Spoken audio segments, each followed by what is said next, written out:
Now, turning to Yemen, a country that has endured a civil war for nearly a decade, creating what the UN has called the largest humanitarian crisis in the world.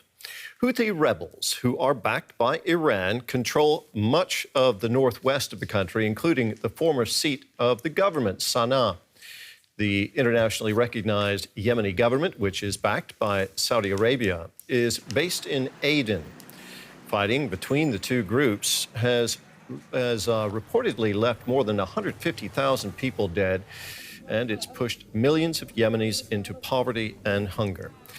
80% of Yemen's population relies on some form of aid to survive, but recently there has been some progress. A large-scale prisoner swap between the warring factions in April, and talks between Iran and Saudi Arabia have raised hopes that there may be some chance of finding a solution to the conflict. Well, with me in the studio is Matt Huber from the UN's International Organization for Migration. He's the IOM's chief of mission in Yemen. Thank you very much for being with us today. Well, thank you for the invitation to be part of this Yemen brief. We have seen signs of hope in Yemen, hope for a lasting peace in recent months. Has that done anything to improve the humanitarian situation in the country? Well, that's true. In April of last year, there was a UN-brokered truce for 6 months, and after the truce was not extended, there has been an unofficial truce since then. Peace has relatively held since that time. However, the humanitarian situation remains grave. 4.3 million Yemenis continue to be displaced internally. There are tremendous needs for food, water. The health system has been decimated. So the needs are still there, the people.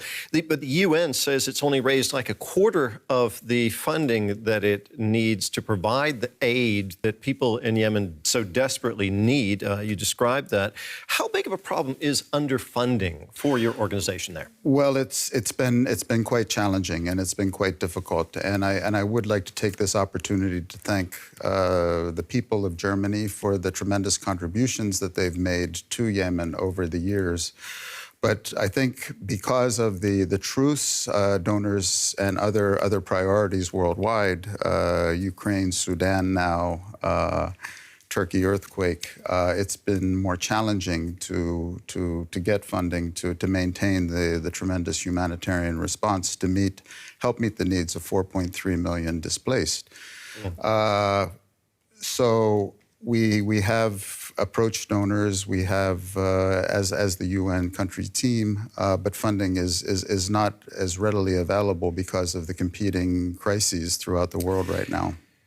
Hundreds of thousands of people have died in the war in Yemen. You're painfully aware of that. Millions have been displaced. You just described them. The economy is destroyed. The poverty rate is sky high. It stands at 80% right now. Mm-hmm.